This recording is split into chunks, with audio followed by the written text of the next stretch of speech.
All right, let's talk about one of the most sacred and, let's be honest, terrifying rites of passage out there. That moment, a parent becomes an unpaid, completely uncertified, and ridiculously stressed out driving instructor. We're talking about the journey from the passenger seat of their childhood to the passenger seat of a 2-ton machine you suddenly have zero control over. I mean, it happens just like that, doesn't it? One minute you're putting Band-Aids on scraped knees, and the next you're trying to explain blind spots and the existential dread of rising insurance premiums. It's the moment childhood basically slams on the brakes and the high-stakes world of being an adult just grabs the wheel. So where does this story begin? Well, where else? It starts in the one place where time seems to stand still and bad hair days are immortalized forever, the DMV.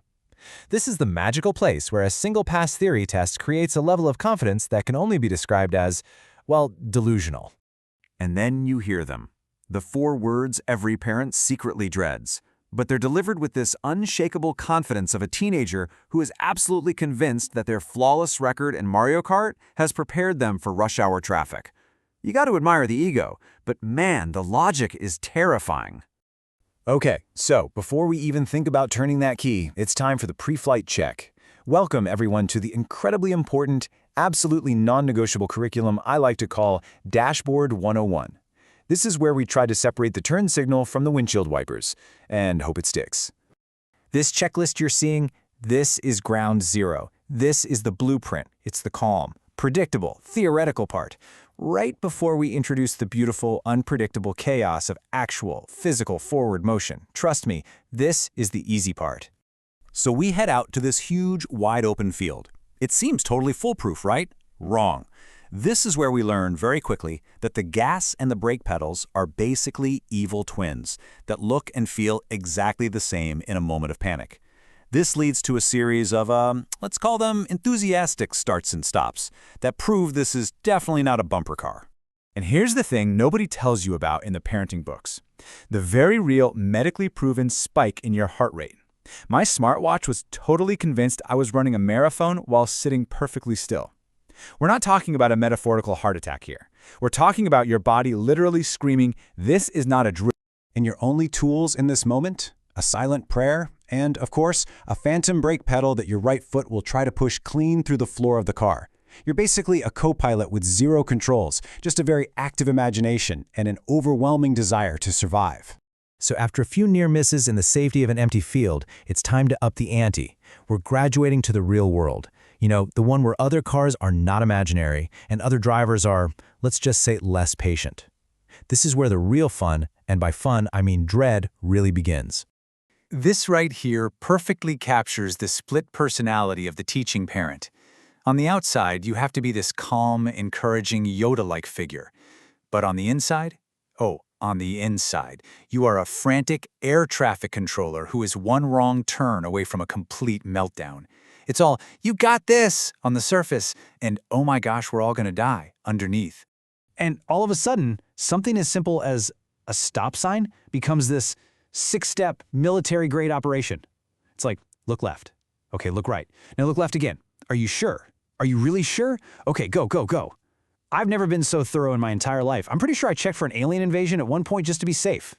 You know, the road becomes a classroom for so much more than just driving. You're learning lessons in responsibility, in situational awareness, and in the shocking discovery that those yield signs are not just gentle suggestions. And oh yeah, the sudden appearance of a police car will make everyone in that car instantly remember how to sit up perfectly straight and look completely innocent. And what this all really boils down to is this fundamental conflict, right?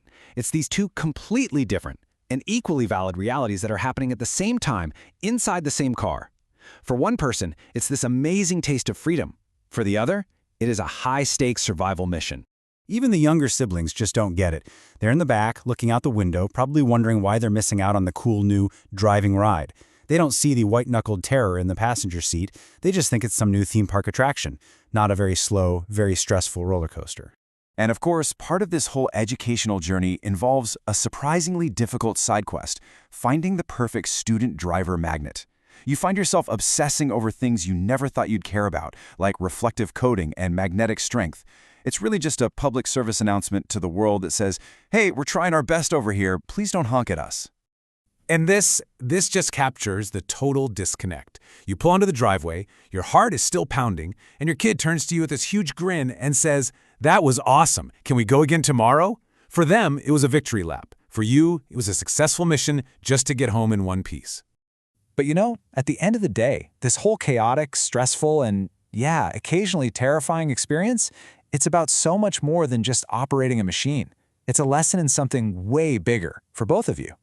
I mean, really think about it. It's about handing over the keys, and basically your life, to a person you still instinctively want to protect from sharp corners and hot stoves. It is a profound act of trust that really goes against every single parental instinct you've developed over the years. It's about watching them finally get it. You can see the moment it clicks, the moment they understand that every turn of the wheel, every single tap on the brake has an immediate, real-world consequence. And seeing that weight of responsibility settle on their shoulders, it's a strangely proud and also terrifying thing to witness. And for you, the parent, well, this is the big one. This is the ultimate lesson in letting go. Slowly, carefully, and probably with a permanent death grip on the door handle, you have to loosen your control and just let them take the wheel. It's kind of like watching a baby bird leave the nest if the nest was a 2-ton SUV and the baby bird was going 60 miles an hour.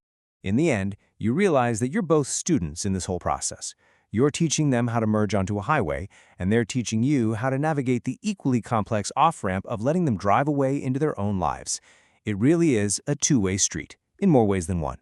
So whether you're the one with the permanent handprint on the dashboard or the one with the brand new license, we want to hear your stories. What's your most memorable, or maybe your most terrifying, learning to drive moment? Let us know down in the comments. And to all the new drivers out there, good luck. Seriously, we're all counting on you. No pressure.